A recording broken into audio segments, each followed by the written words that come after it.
Hello everyone, मैं doctor Gagandeep Kaur, consultant paediatrics and neonatology at Manipal hospital Patiala. आज आए हैं हम आपके कुछ सवालों के जवाब देने, एक टॉपिक डिस्कस करने जो मदर्स में, पेरेंट्स में बहुत फ्रीक्वेंट टॉपिक रहा है कि डायरिया क्या है बच्चों में और डायरिया क्या नहीं है। किस चीज़ को हम डायरिया लेबल करेंगे। तो अगर हम नोटिस कर रहे हैं कि बच्चों में स्टूल की कंसिस्टेंसी बहुत सॉफ्ट है और 3 to 4 टाइम्स से ज़्यादा बच्चा लूज स्टूल्स पास कर रहा है, उस चीज़ को हम डायरिया कहेंगे। तो डायरिया को कहना तब अनिवार्य हो जाता है जब हमें एक बार स्टूल की कंसिस्टेंसी को हम डिफ़ाइन कर सकें। जो हमारे बच्चे स्टूल करते हैं, पॉटी करते हैं, उसकी एक नॉर्मल कंसिस्टेंसी, एक फर्म एक कंसिस्टेंसी होती है। लेकिन अगर हम नोटिस करें कि बहुत सॉफ्ट कंसिस्टेंसी है स्टूल पे, या जो फीकल कंटेंट से ज़्यादा वाटर का कंटेंट है, मतलब स्टूल की कंसिस्टेंसी ऐसी है कि हम अगर उसको किसी कंटेनर में ले तो वो कंटेनर का शेप ले ले, तो उस चीज़ को हम डायरिया कहते हैं। अब नेक्स्ट चीज़ पेरेंट्स का सवाल रहता है कि हम तो बच्चे का पूरा ध्यान रखते हैं, फिर हमारे बच्चे को डायरिया क्यों हो रहा है, क्या ऐसी इन्फेक्शन है जिस वजह से बच्चे को ऐसे लूज स्टूल्स या पॉटियाँ लगी हुई हैं।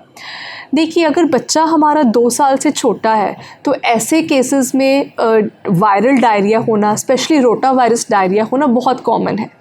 तो इसके क्या क्या कारण हो सकते हैं। अगर हम प्रॉपरली हैंड्स वॉश करके बच्चे को नहीं पकड़ रहे, या कोई भी फैमिली मेम्बर के रिलेटिव्स आके बच्चे को बिना हाथ धोए पकड़ रहे हैं, बच्चे के डाइपर्स वॉश जब चेंज कर रहे हैं तो उसके बाद हम हाथ वॉश नहीं कर रहे, उससे पहले और बाद में हाथ वॉश नहीं कर रहे, जो बच्चे को बॉटल फीडिंग करवा रहे हैं, बॉटल को टाइमली वॉश नहीं किया जा रहा, या जो बच्चे को हम फूड देते हैं वो प्रॉपरली कुक्ड नहीं है, या जो हमारे बर्तन है उसको प्रॉपरली धोया नहीं गया, तो ये बेसिक कारण होते हैं कि डायरिया के। या हमारे घर में प्रॉपर सैनिटेशन प्रैक्टिसेस फॉलो नहीं हुई, या पानी साफ़ नहीं है, ये बहुत ही कॉमन कारण है डायरिया के। तो अब अगर किसी बच्चे को पॉटियाँ लग गई हैं तो उसका क्या इलाज है, क्या किया जाना चाहिए। देखिए, जो over the counter diarrhoea loose stools रोकने की दवाइयाँ होती हैं वो हमें अवॉइड करनी है देनी। विदाउट डॉक्टर्स प्रिस्क्रिप्शन हमें कोई ऐसी मेडिसिन नहीं देनी। जो एक सबसे सिंपल सोल्यूशन है डायरिया का, उसमें क्या है कि अगर बच्चे को पॉटियाँ लगी हुई हैं, पानी का लॉस हो रहा है, तो हमने वो कंटेंट रिप्लेनिश करना है। ठीक है, हमने पानी को दोबारा, जो पानी है इलेक्ट्रोलाइट्स है, उसको दोबारा देना है। तो उसके लिए हमारे पास सबसे ईजीली अवेलेबल सोल्यूशन है ORS। तो ORS का जो पैकेट्स अवेलेबल हैं उसको किस तरह से बनाना है, ये एक बहुत इम्पॉर्टेंट चीज़ है। जो हमारे पास ORS के पैकेट्स आते हैं, या तो 1 लीटर वाले होते हैं या 200 ml वाले। तो सबसे पहले ज़रूरी है कि हमने ORS को बनाना कैसे है। तो सबसे पहले हम प्रॉपरली अपने हैंड्स वॉश करेंगे। ORS का जो पैकेट खोलकर हम उसको चेक करेंगे कि 200 ml वाला है या 1 लीटर वाला। उसको हम एक अपने बॉटल में एम्प्टी करेंगे और बाकी उसमें पानी डाल देंगे। ठीक है, जितना उससे हमें क्लियर हो जाए कि 200 ml पानी डालना है, 1 लीटर डालना है। अगर हम हाफ़ सैशे यूज़ कर रहे हैं तो 500 ml पानी डालना है, और उसको हम प्रॉपरली शेक करेंगे कि उसके सेडिमेंट्स नीचे सेटल ना हो। और बच्चे को हमेशा ORS देने से पहले हम खुद उसको टेस्ट करेंगे कि एक्सेस मीठा भी ना हो, एक्सेस सॉल्टी भी ना हो, ये देखना बहुत ज़रूरी है। और अगर हमने एक बार ORS बना लिया है तो हमने उसको विदिन 24 आवर्स यूज़ कर लेना है।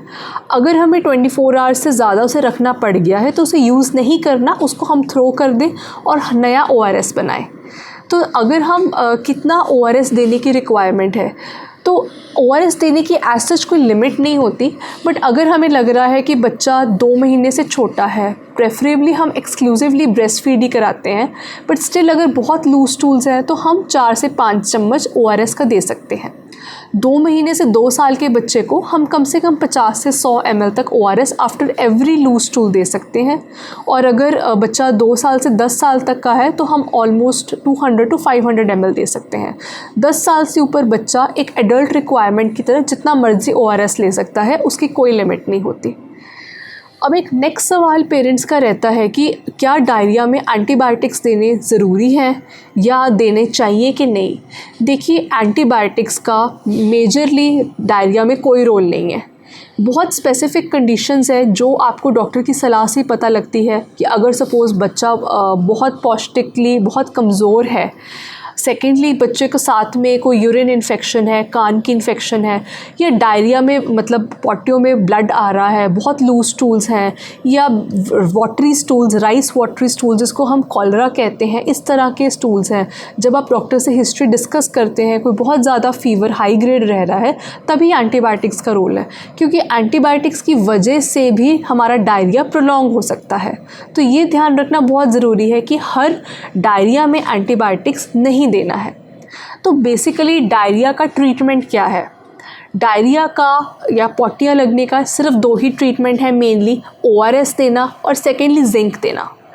जिंक हमारे पास एक हमारा मिनरल है जो हमारे जो इंटेस्टाइन में जो एक बार डायरिया की वजह से लॉसेस हो रहे हैं उसको रिप्लेनिश करता है, और ताकि फर्दर डायरिया ना हो तो जिंक की एक पर्टिकुलर डोज़ होती है जो कि 6 महीने से पहले बच्चों में कम डोज़ होती है, ऑलमोस्ट 10 mg, और उसके बाद 20 mg की डोज़। बट वो डॉक्टर की सलाह से आपको स्पेसिफिक डोजेज मिल जाती है और उसको एटलीस्ट 14 दिन ज़रूर दें।